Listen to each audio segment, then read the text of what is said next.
Hello, I'm Mike Gordon. Welcome back to my perfect playthrough of Final Fantasy VII. I've maxed out Barret, Tifa, Yuffie, and Red 13 and Cid's kill counts, so everyone's grudge deals maximum damage. Now I'm doing my final pair of characters. First, Cait Sith. And after some overnight calculations, meaning I was thinking about this stuff while I was sleeping, I basically decided to slightly tweak the times for these characters. So Cait Sith's grind, I will have Cait Sith on the grind for about 45 minutes. And then Vincent for about half hour. However, keep in mind that this half-hour grind for Vincent will not be the end.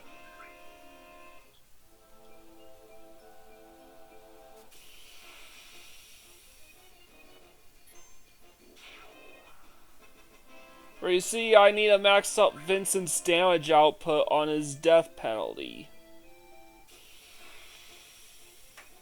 As a reminder, that Cloud is the only party member currently that isn't equipped to not be equipped with his ultimate weapon.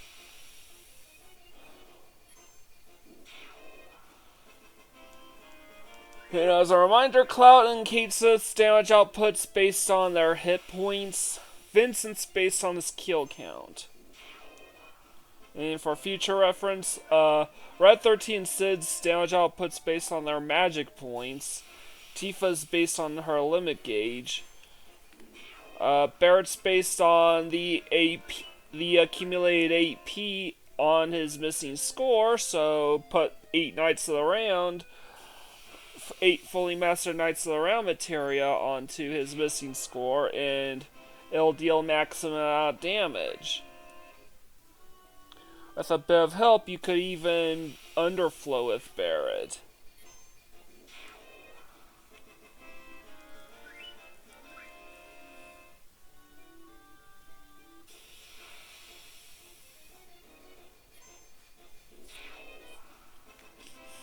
So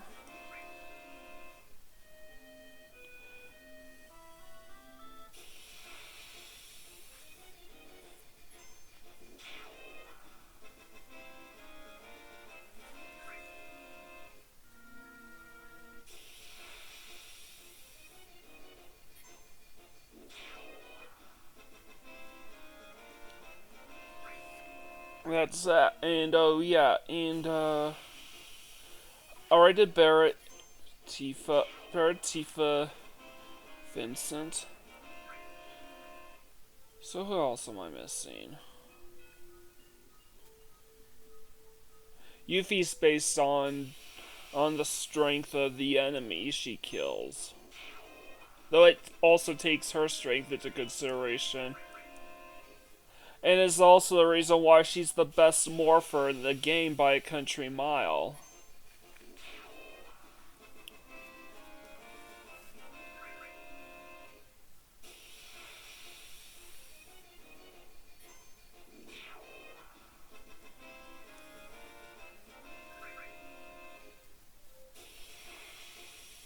The reason why I'm on Cait Sith for about 40 to 45 minutes is because everyone's grudge deals about 3,800 hit points on him.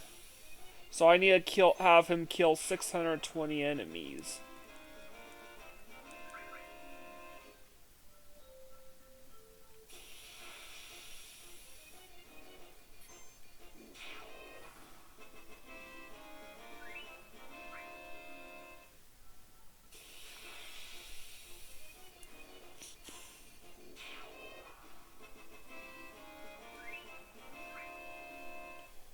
So, what else do I have to say? Honestly, I am definitely running out of things to say.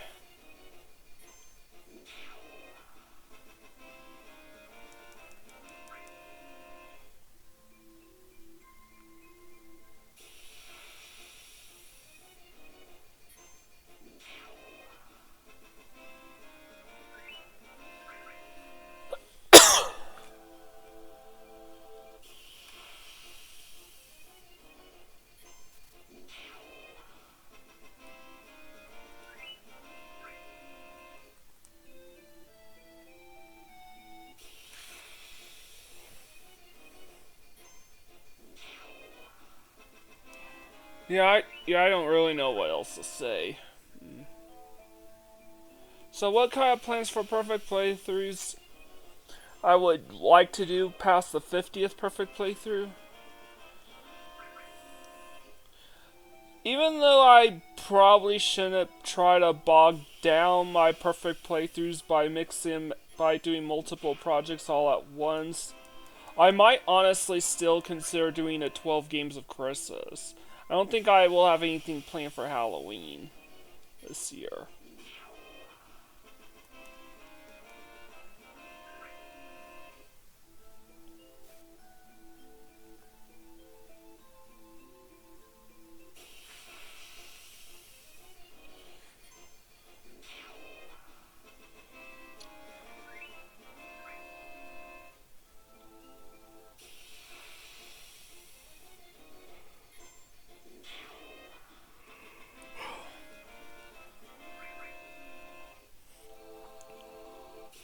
Because as of this moment, I'm only about a week away from October as of recording this.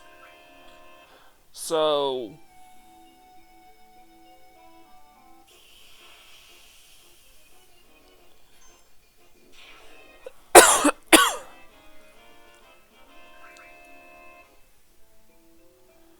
so I have to think long and hard about what I'm gonna do. On the bright side, I've definitely bought myself more than enough time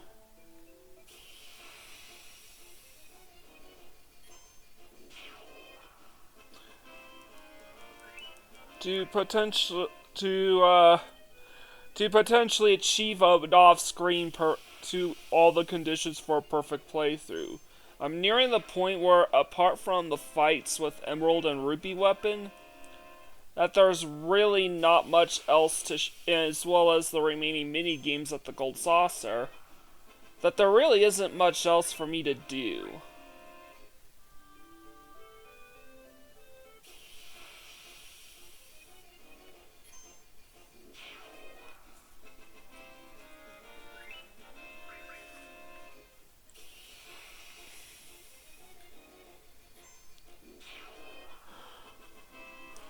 Actually, there is another game I forgot to mention.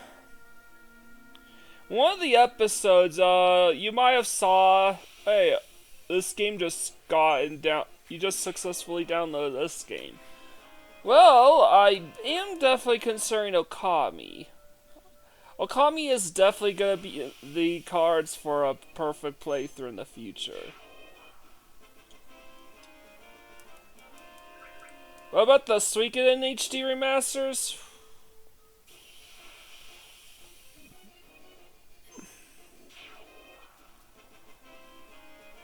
If they come out, you know what? Those are probably they'll probably be the most definitive versions to play unless they really screw something up. And even if they do screw some things up with the remasters for Suikoden,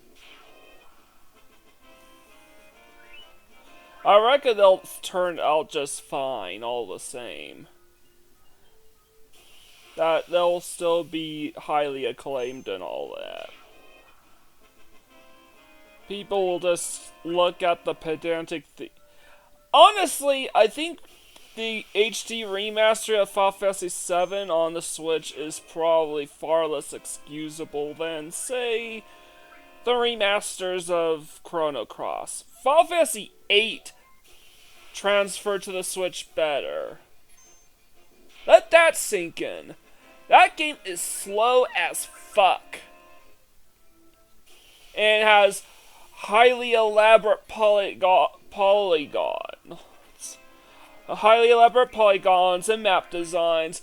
It looks light years better than just about every JRPG at the time. Well, at least every JRPG that used 3D models anyways. Like, it looks better than Legend of Dragoon, for crying out loud.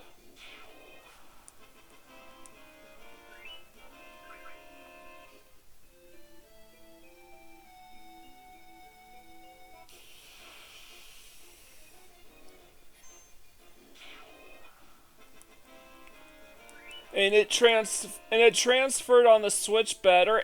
I have never had Final Fantasy VIII had never crashed on me.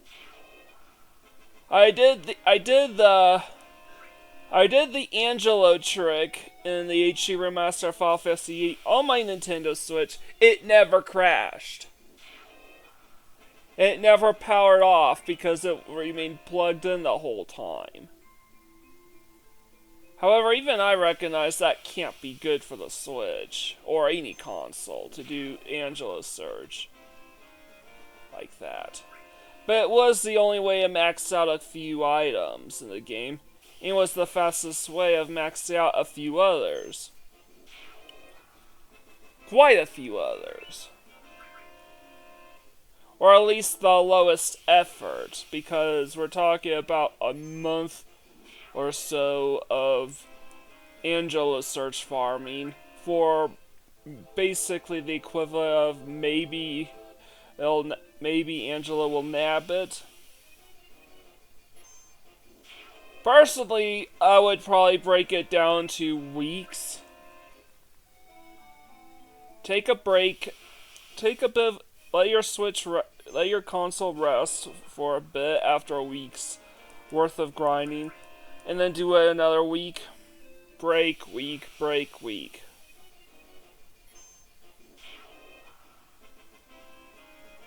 Unfortunately, Final Fantasy is really... The conditions for a perfect playthrough Final Fantasy are really, really, really bad.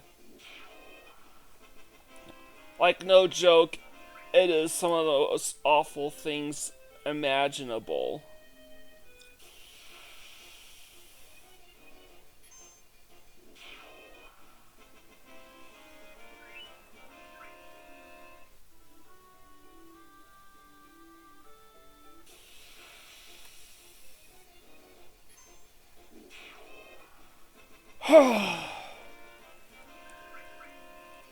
Final Fantasy IX is awful, but for different reasons. Final Fantasy VIII takes forever to achieve a perfect playthrough in. Because even with Angelo Search, you still need to max out on Dark Matters, lookups, luck junction scrolls, Rosetta Stones, Shaman Stones, and they all require 100 curse spikes per one Dark Matter, per one Shaman Stone, per one Rosetta Stone, per one Luck Junction Scroll, per one Luck Up. And you also have to max everyone's luck stat.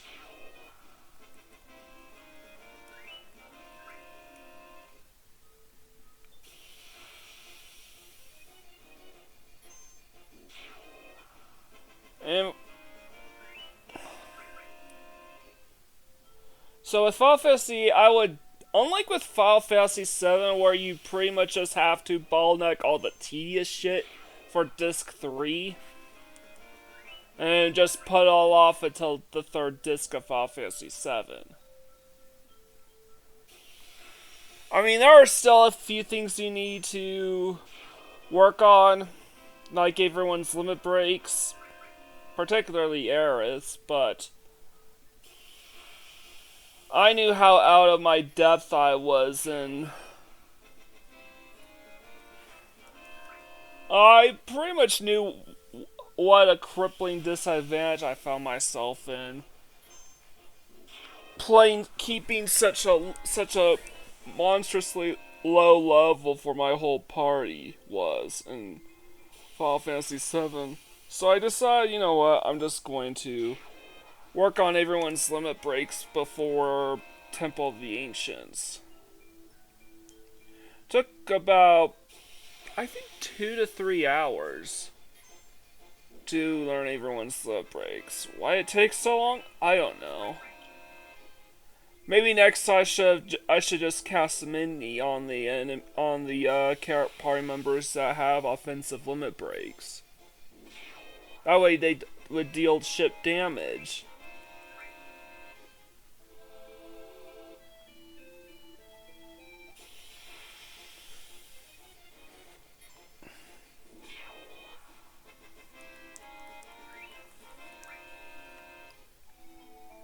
However, that would really only apply to Red 13. Let's see, Red 13 Cloud.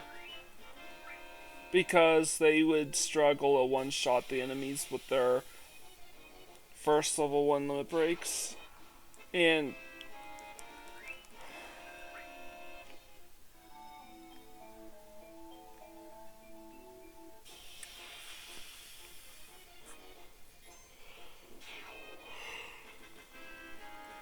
oh no.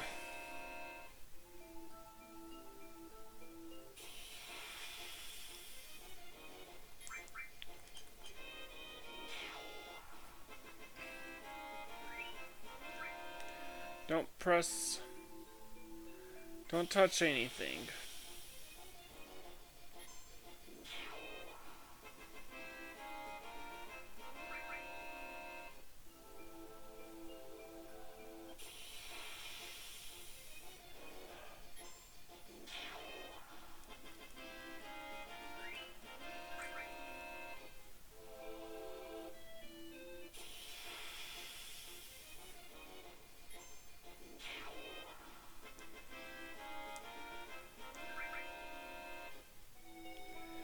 So the reason why I had the camera at a fixed angle for stolen material side quests is so I would be able to tell which Vice enemy stole what. So I could just... So that way if I'm just paying attention, I would be able to catch it. Because with this natural fix, with the natural camera movements that you see all the time during battles, with those on, it would be very difficult to tell which Vice stole what in any given circumstances.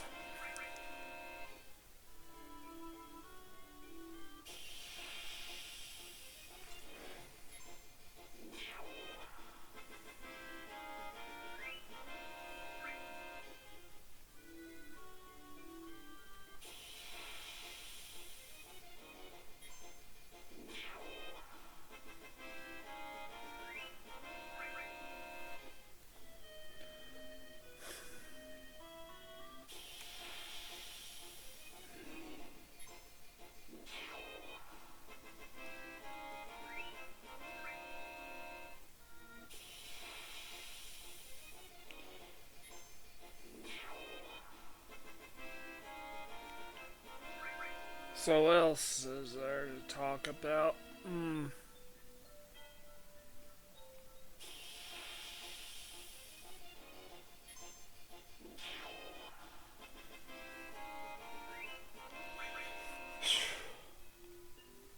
Because I'm probably just going to off-screen Vincent's grinding sessions.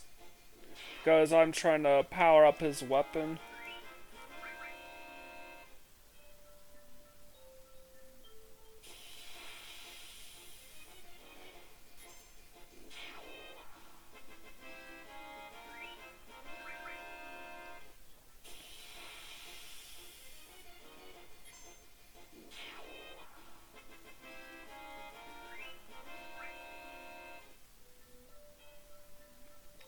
So yeah, I'm probably going to get Cait Sith to the 45-minute mark just to make sure that... And Vincent will be... I will be grinding Vincent for a half hour. Even if Vincent doesn't deal max damage to the to Master Toneberry, I at the very least want to get him to deal. Would I consider doing a full episode dedicated to just maxing out Vincent?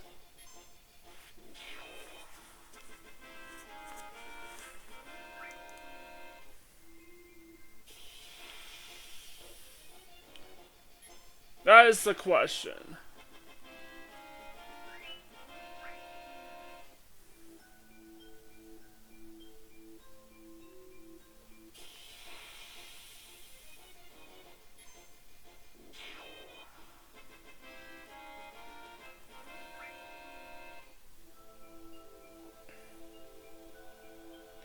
It's because I need to be able to min-max Vincent so he deals max damage even in the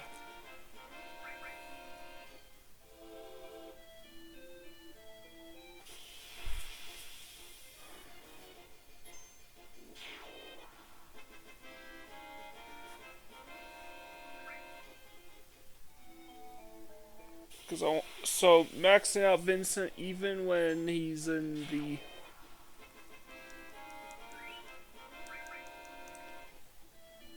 maxing out Vincent's damage output, I think would probably take greater precedence than just getting him to max out everyone's grudge.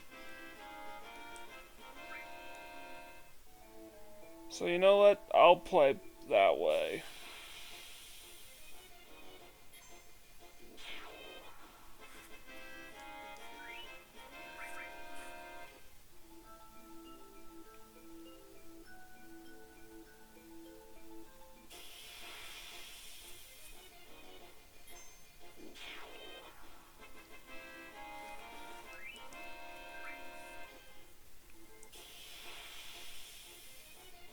However, I will still keep Cait Sith at the 45-minute mark.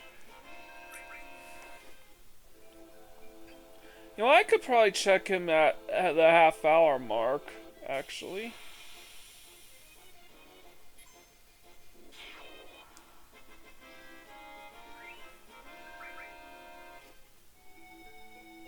And if he hits max kills, that's great. I can just min-max Vincent then.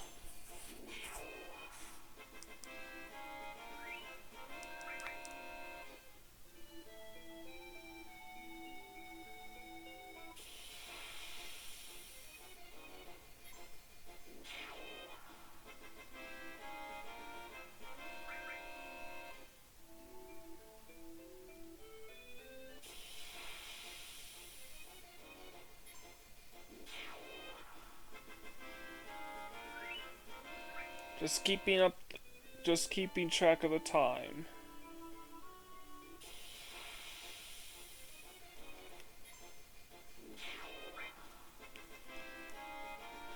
I'm just trying to think ahead because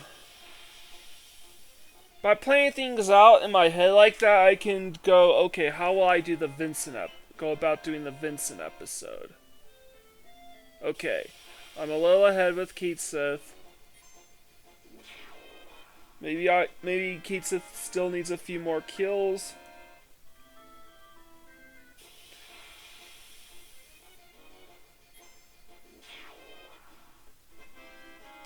But I need Vincent to deal max damage against some of the enemies with the highest defensive stats.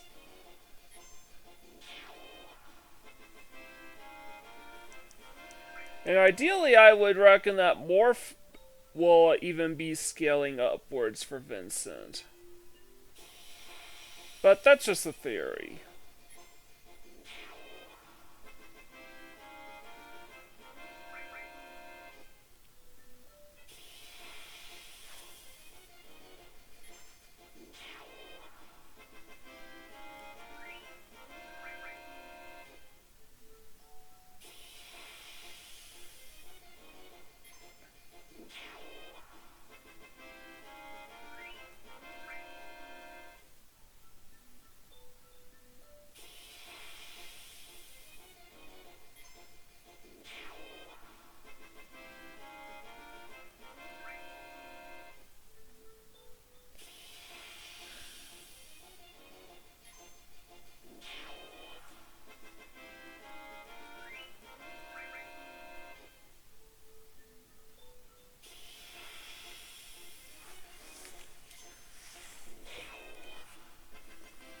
You know, in hindsight, I probably could have maxed out everyone's kill counts before I started materia farming and getting all the sources and stuff. At the Galnica. At least that way, my party members would not be so dodgy when it came to everyone's grudge.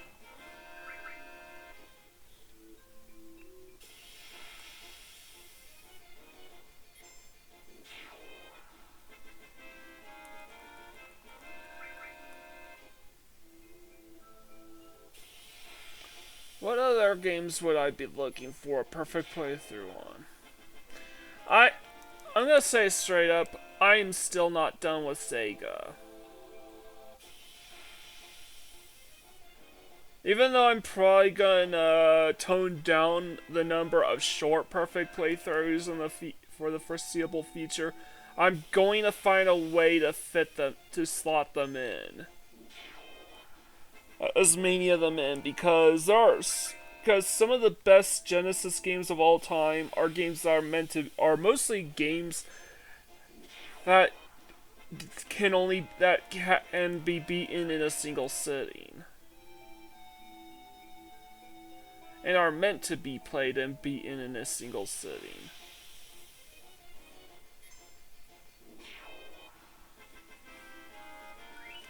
Before I do Phantasy Stars 2, 3, or 4, I want to do Phantasy Star 1, obviously. I heard there's like a Genesis port of that one, Japan exclusive, but it's extremely rare and hard to find. And as far as I know, there isn't even it doesn't even have a ROM that you can emulate on the internet. I can't find it.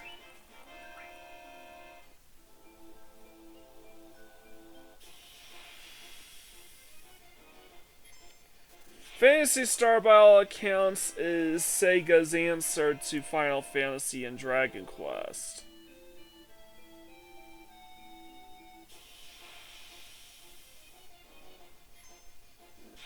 Science fantasy. With a bit of space opera to it. Since you're traveling around the cosmos and whatnot. However, it's otherwise deeply rooted in traditional fantasy RPG tropes and whatnot.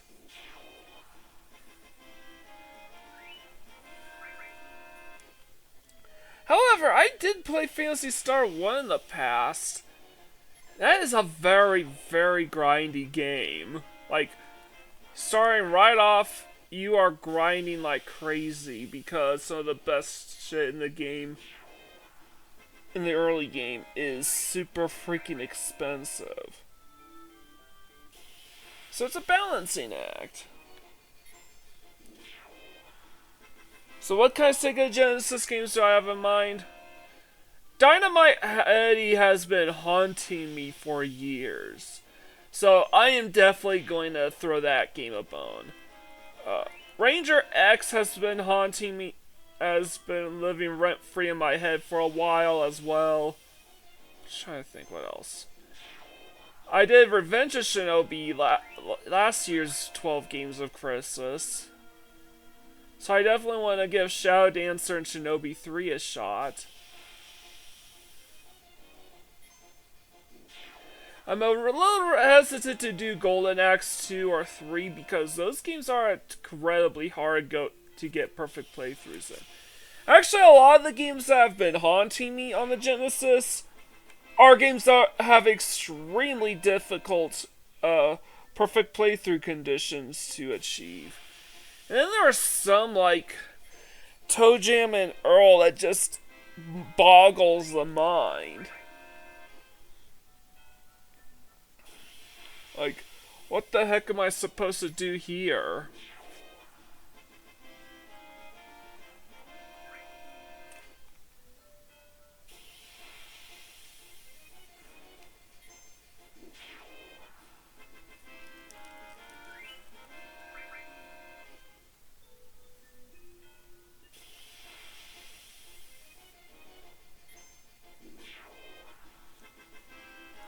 Alright.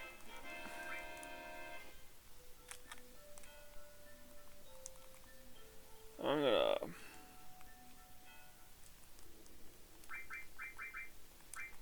swap material with Vincent. Safety bit. Ring.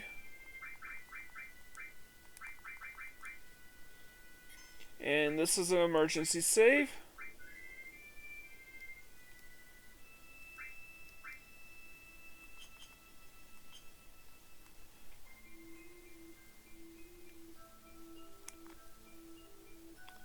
And the reason why I leave no encounters on in that first room is because there was a shot of me running into just 2 enemies for an encounter, so potential waste of time there that I wanted to avoid.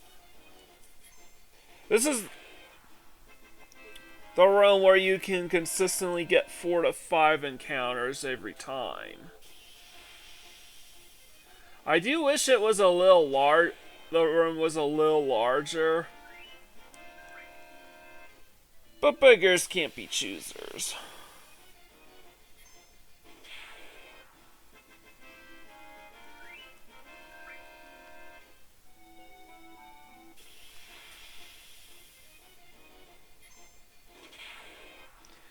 And what happens if a certain party member does not hit the max damage threshold for everyone's grudge, which requires 1,000 kills? Well, I'll just go back.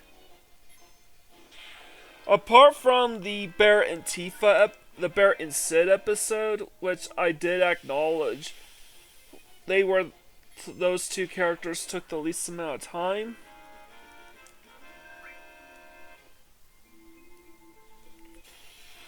I knew they would take up the least amount of time because they were really close to getting 1,000 kills themselves.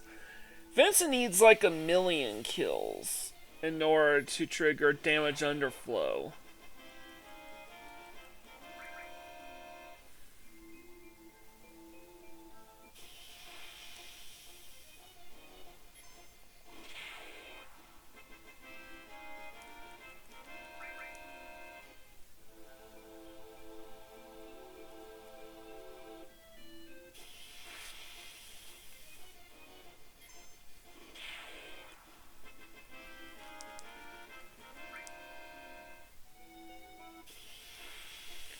Will I ever return to doing sports games on the Genesis? I honestly don't know. Tylosaur Baseball and John Madden Football saw pretty much 0 traction. And keep in mind that Tylosaur Baseball was a multi-parter. My first multi-parter here on Perfect Playthroughs. In fact, and I had next to no audience for it.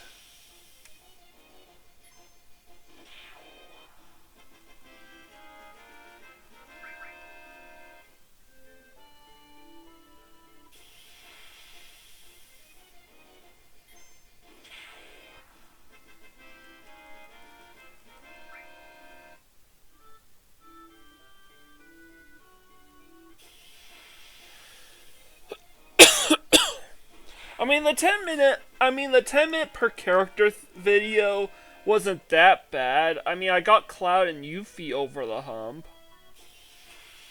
I'm not sure if I was already over the hump by then, but it also gave me a good indicator of how much further I needed to go with each character before I maxed them out in that way.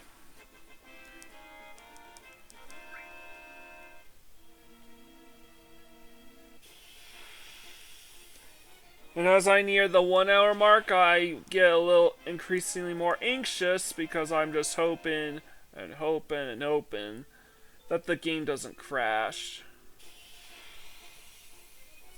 What happens if the game crashes? Well, I will just do a full episode dedicated to Vincent. And I may even just off screen, taking Cait Sith out for a spin, seeing how far he's got. And if I have time, I may even devote the rest of the episode to maxing him out, if need be.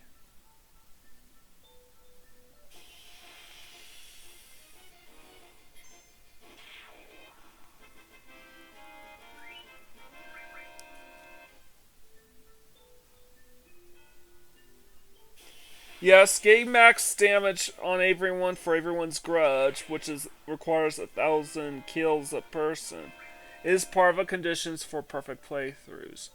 I do think there are also some additional optional conditions. With underwater material, I like to lean more towards the condition is mandatory. I have to master that.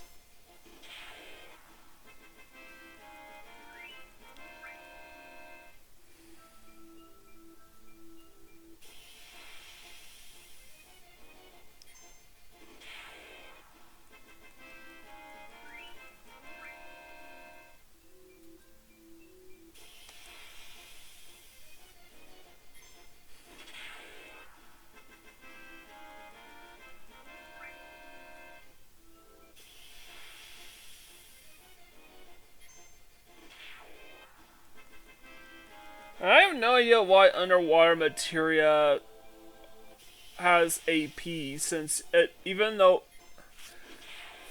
and the reason why I need a certain AP threshold to master underwater materia that's like super high. Let me go over the notes real quick.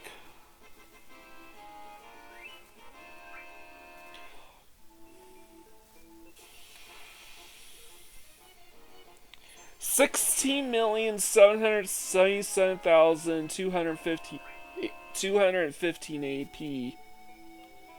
Sorry, I hiccuped. Let me try that again. 16,777,215 AP.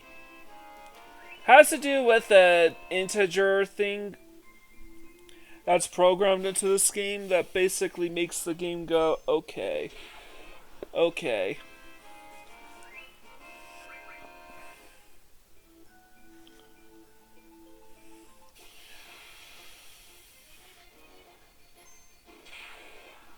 Okay, this is how much data this thing has to have before it underflows. So I reckon... I wanna...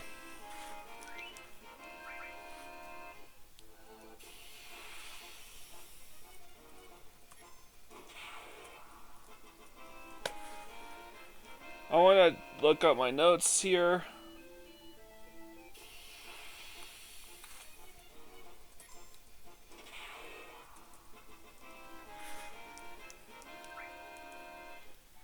Alright, it's not damage underflow, it's damage overflow.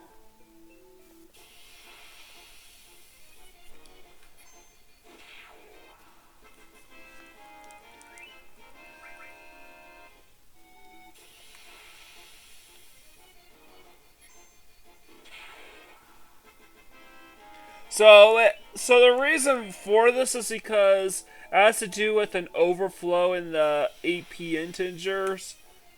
So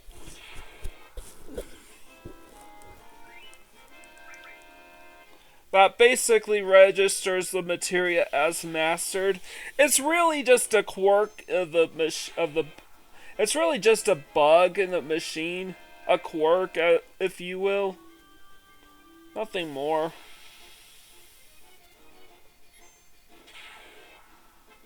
It has to do with the 32-bit integers. I'm just looking at the Wikipedia page. It's the operating system's integer numbers, and being encoded in 4 bytes and 32 bits.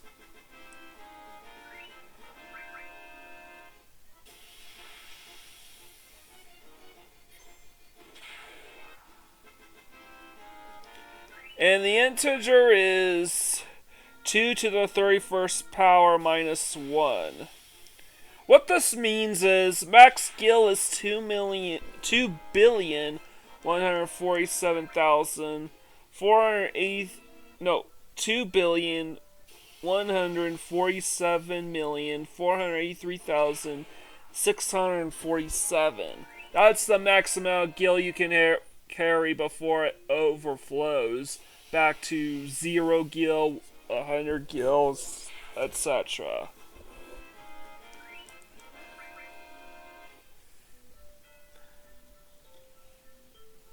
So trying to get the numbers down pat so I don't go over the limit is definitely going to be a trial by fire.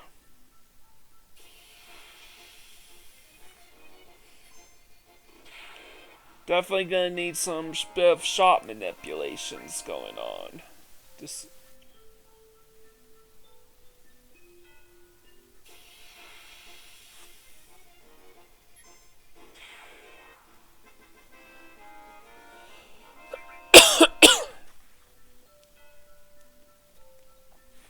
So that's the most amount of kills that Vincent can acquire.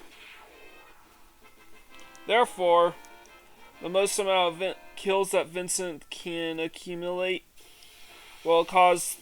However, when damage overflows in Final Fantasy VII, instead of dealing 0 points of damage, it basically just does a negative integer.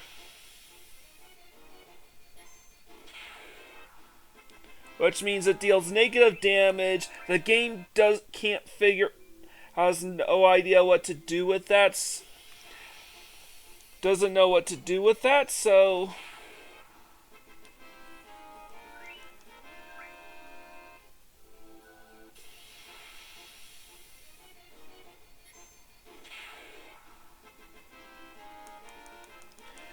Because what that results in is the instant defeat of a target set attack. And you can use the overflow glitch to just one-shot Emerald Weapon with Vincent or Barret. They are the only I know, and even though it's based...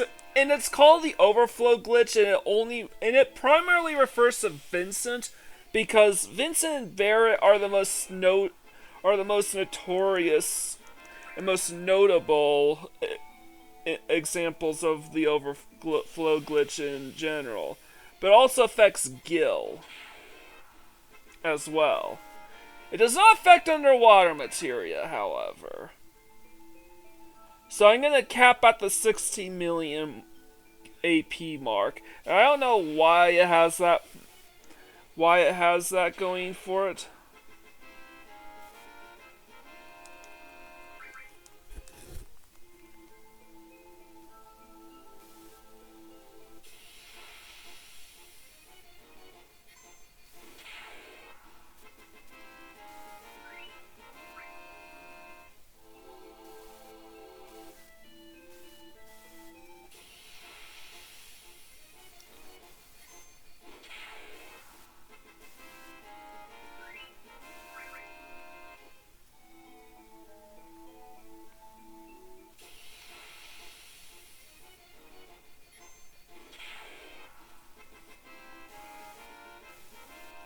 But what happens is that during the calculation, being the flame point division...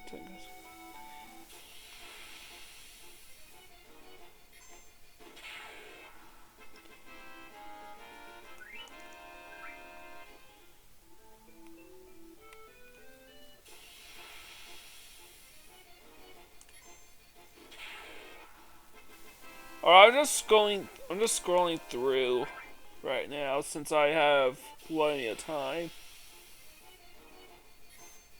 But there is also a healing overflow.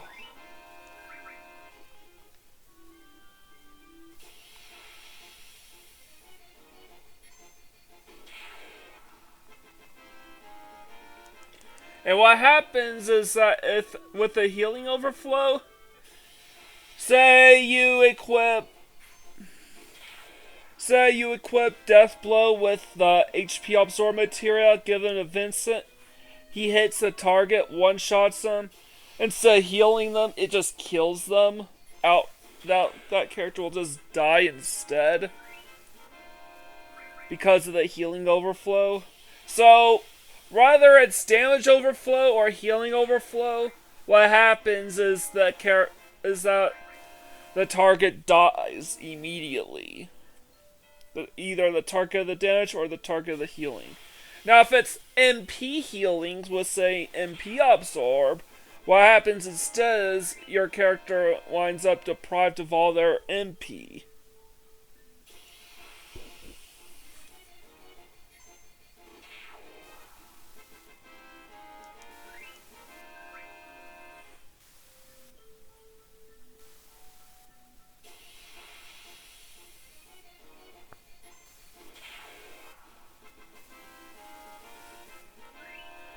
So yeah, the most famous example, Vincent's death penalty is the most notable example, as well as Barret's missing score. And Barret's kill count gets capped at 65, so I'm not Right here, it's actually capped at 65,535, which, by the way, is also the max amount of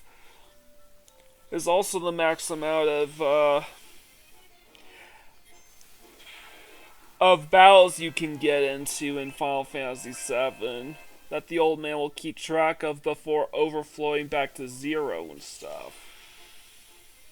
I believe this also carries over for escapes as well.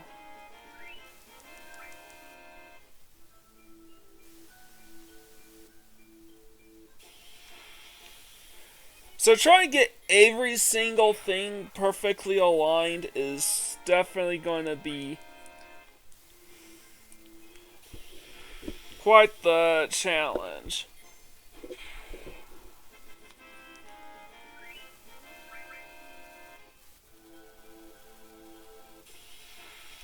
So you just have to have Vincent kill over 65,000 enemies before he hits damage overflow.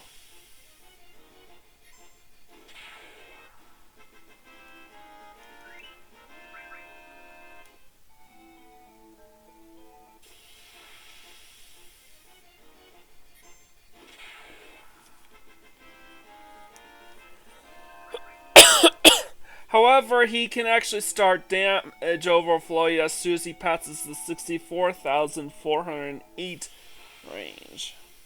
He will never be able to deal damage overflow against Ruby Weapon or Max Safer Sephiroth, the final boss of the game, because their defenses are just too high.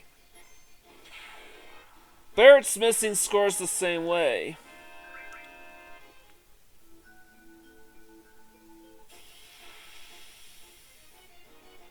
So what you need? So with Barrett, Barrett needs to be equal with this missing score. He has to have 8 Master Knights of the Round materia slotted into it, and he has to have some other relevant stats sufficiently high enough.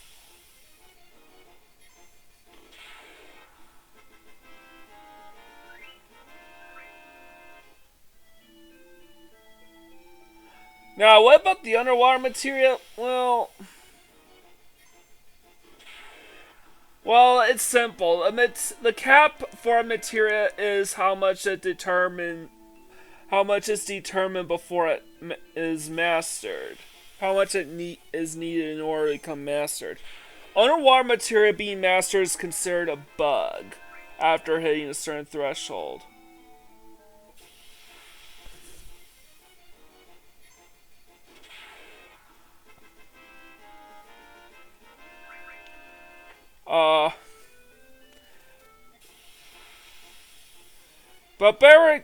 But generally you want Barrett to have a bit of help with something like, say, max strength, max luck, maybe a preemptive stack, berserked. All that stacked together will help him just overflow whole swaths of enemies. Red 13 and Yuffie can overflow with Cosmo Memory and Alt Creation respectively.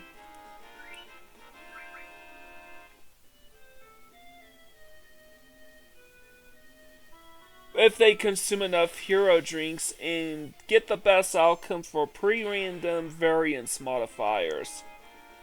So, preemptive strike.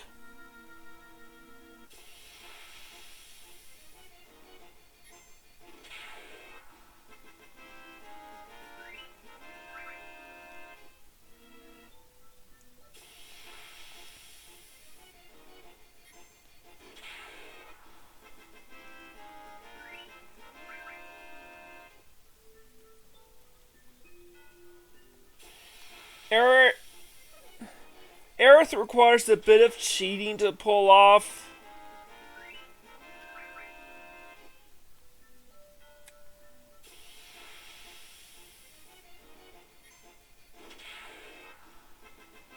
And with some modifications you can have her overflow against Anacrophes by leveraging his 8 times back attack multiplier.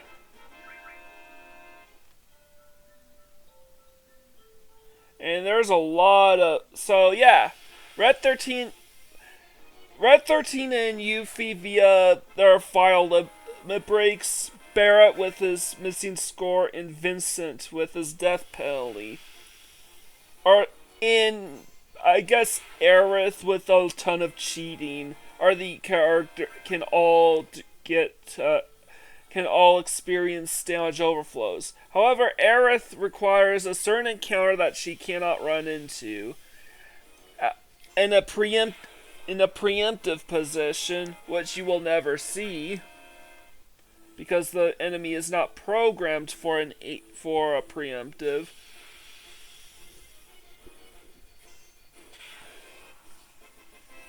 And you basically need the rest of your party just pumped full of status effects in order to get her weapons damage multiplier all the way up.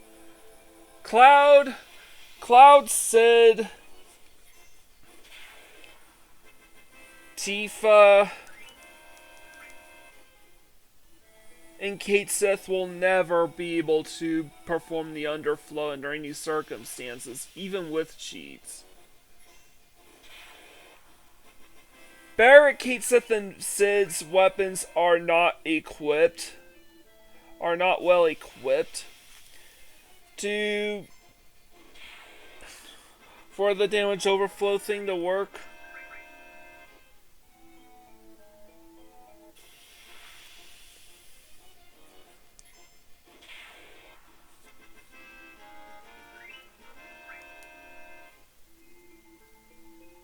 Their ultimate weapons are not really helpful for getting the ultimate weapons. And really, the only reason why Yuffie in Red 13 can overflow has more to do with their limit breaks than their weapons. Tifa's limit breaks and weapons are not sufficient. For overflow. Cait Sith's weapons and limit breaks are not sufficient for overflow. Though really Vincent has slots, so Cait Sith has slots, so with the game over limit break, that can affect anything? Does he really need it?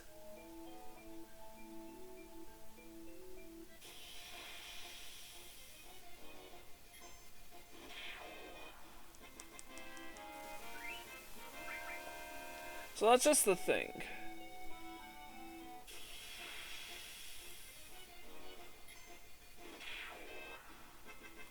It does, in a funny twist of fate, make Tifa's ultimate weapon the weakest ultimate weapon in the game. With a hard cap based on her limit gauge.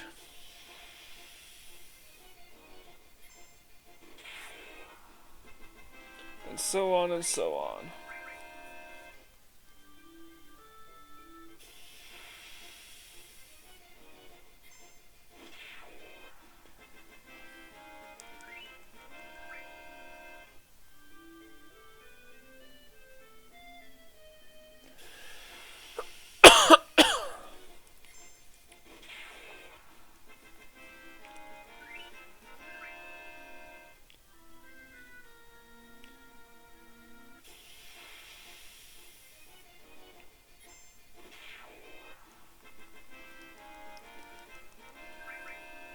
So just 5 more minutes to go.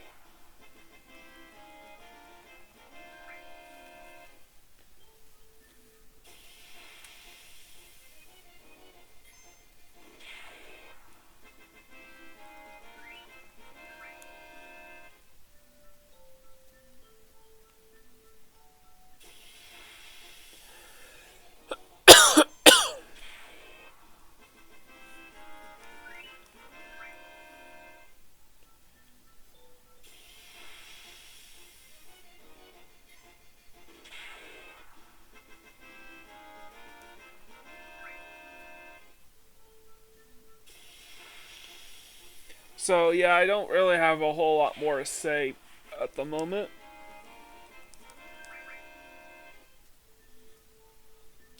Once I reach the 1 hour threshold, I'm gonna check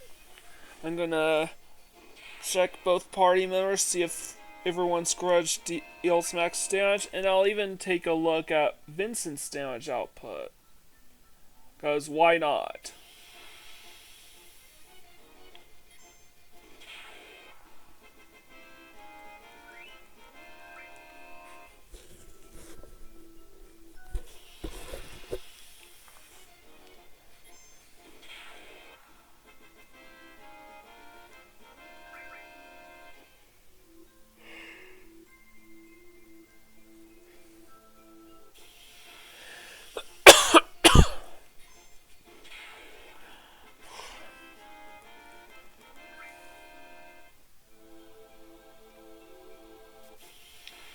Yeah, I'm destroying my health over this.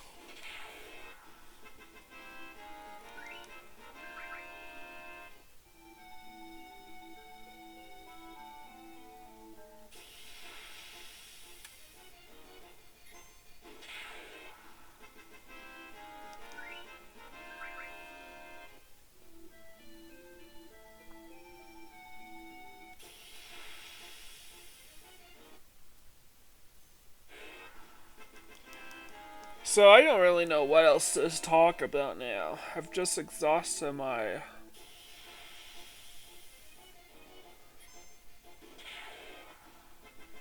Look, I'll find a way to fit my Sega Genesis library into this.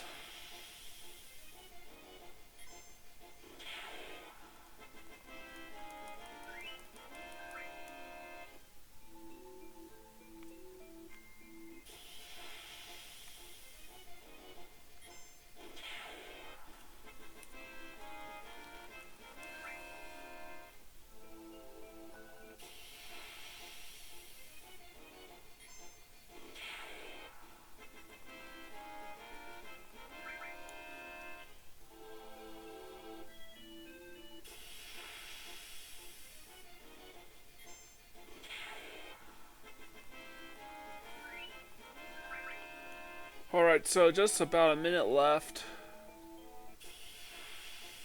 A minute and change.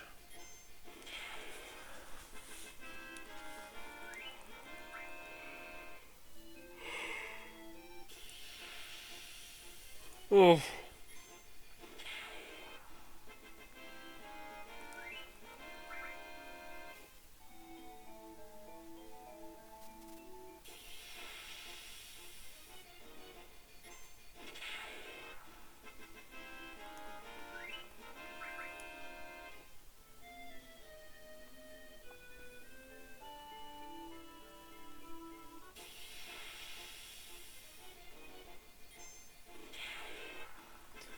Alright, just a few more kills. And now I'm getting a little nervous because we're nearing the half-hour mark. The 1 hour mark.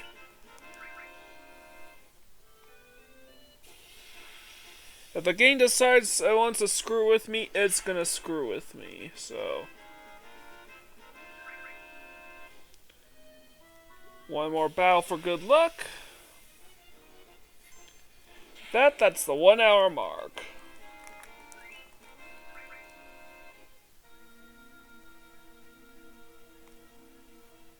So I am gonna save my game.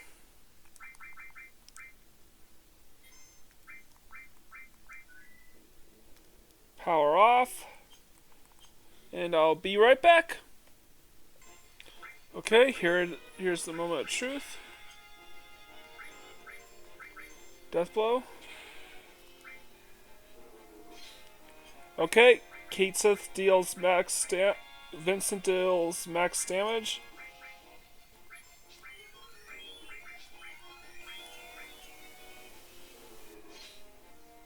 Ooh, Cait Sith is still a little short. Alright. I know how to fix that.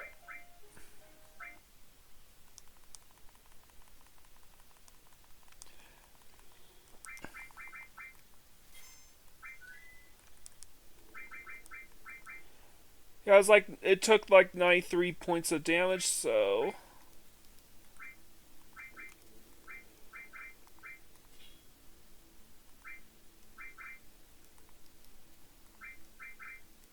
Ring. Oh!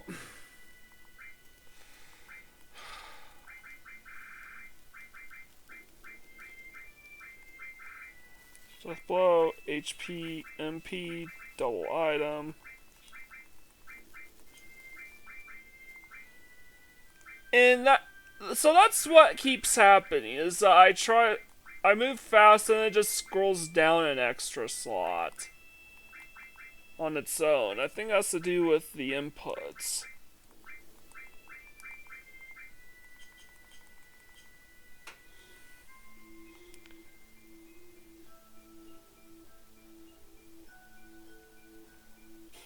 So really, I just have to play till like for another 5 minutes, I would say. And I think that should be enough to get Cait Sith over the hump.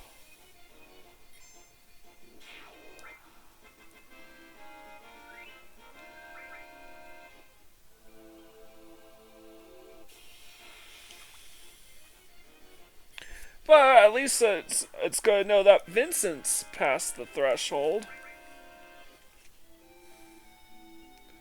So I would definitely say that Cait Sith would need about 35 minutes, I would say. Would need about 35 minutes to fully max out.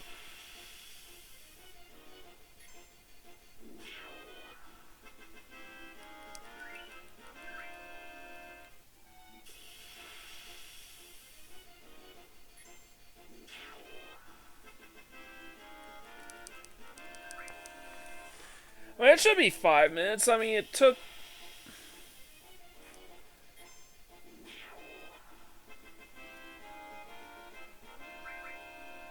That should be very easy.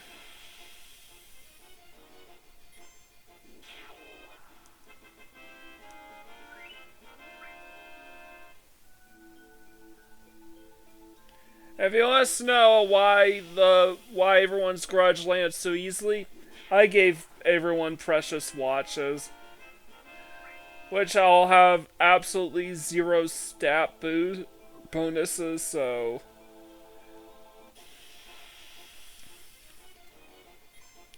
everyone's grudge hit very much every single time. So it's about 93 points of damage, so about 60 kills.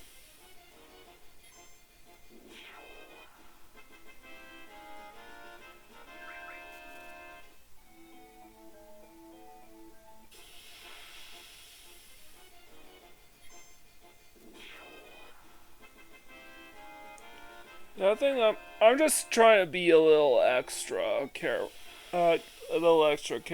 That's all.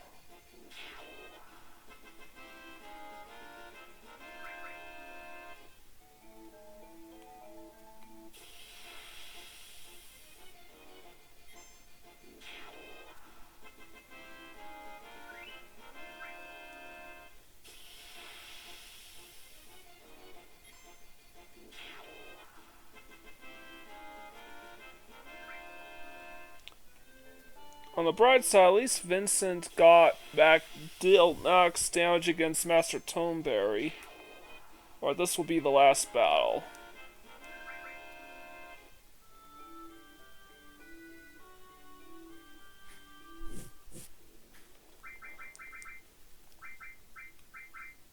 $60-bit.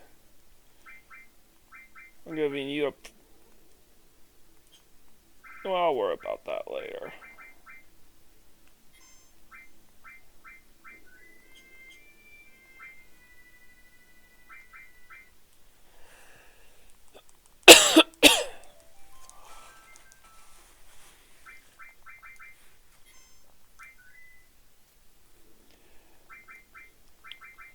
Alright. Now I'm giving you the precious watch.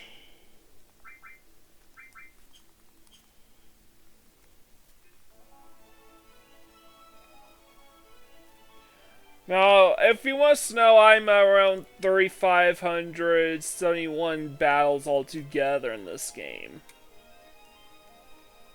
that have been fought, so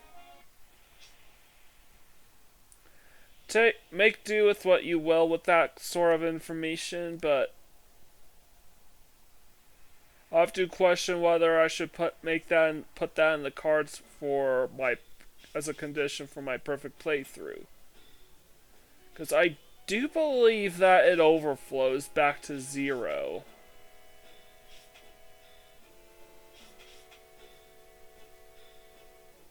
Yeah, I skipped ahead previously, but I figured, why not? Just show this off.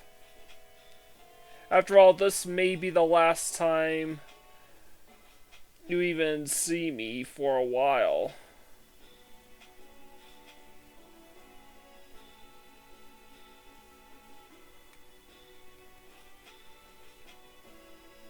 Or at least you'll hear from me in a while. Well, okay, that probably isn't gonna be true at all.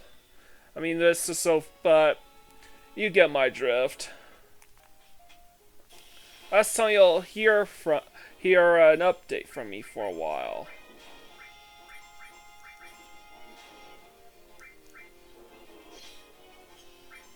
Wow, missed.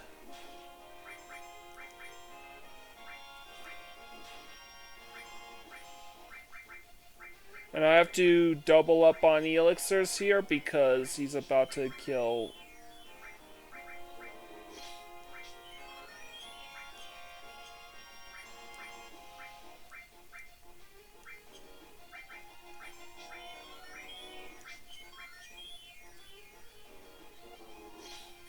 Okay.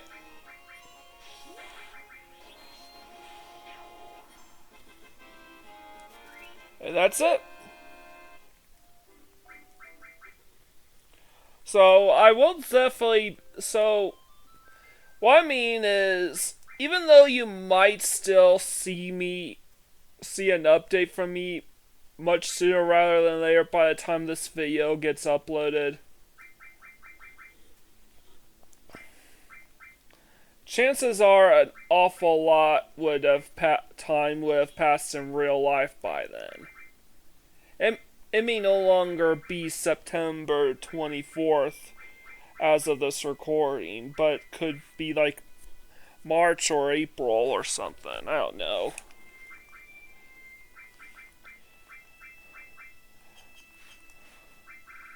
Maybe the presidential elections would have already passed by that point, for all I care. The point is, this will probably be the last update for quite a while because I need to get Vincent to kill 65,000 enemies. Over 65,000 enemies.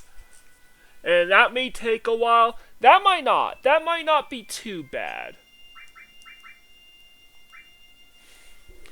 Furthermore, I will also need a Master Knights of the Round, and I'm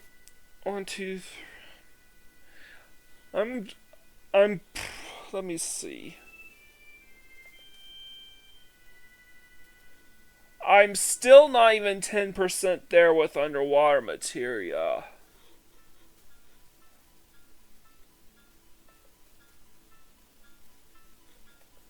So you know what? I'm gonna prioritize Vincent for the time being. And then I'm gonna look for ways to bolster up underwater materia, and if Knights of the Round still isn't mastered either, I'm going to bolster up Knights of the Round. Yeah, I'm basically just going to do... I may do a bit of off-screen grind just to show off me mastering Knights of the Round materia, but other than that, it's basically all a big fat nothing burger for a while.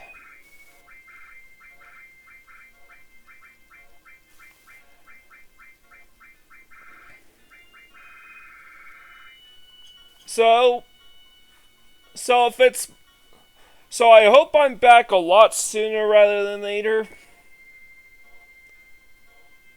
I mean, I still have 6 more days of grinding, and I already pledged that September I'm going to treat Final Fantasy VII as my full-time job. October, I have to start cutting back a bit, I would think. Because anyways, you'll know what I'm pretty sure you'll know what will be up by then. I'm kidding myself. Hopefully next time, Knights of the Realm will be mastered, and Vincent's death, and Vincent will be able to one-shot enemies by himself. If that's the case, I will be heading off to Emerald and Ruby Weapon.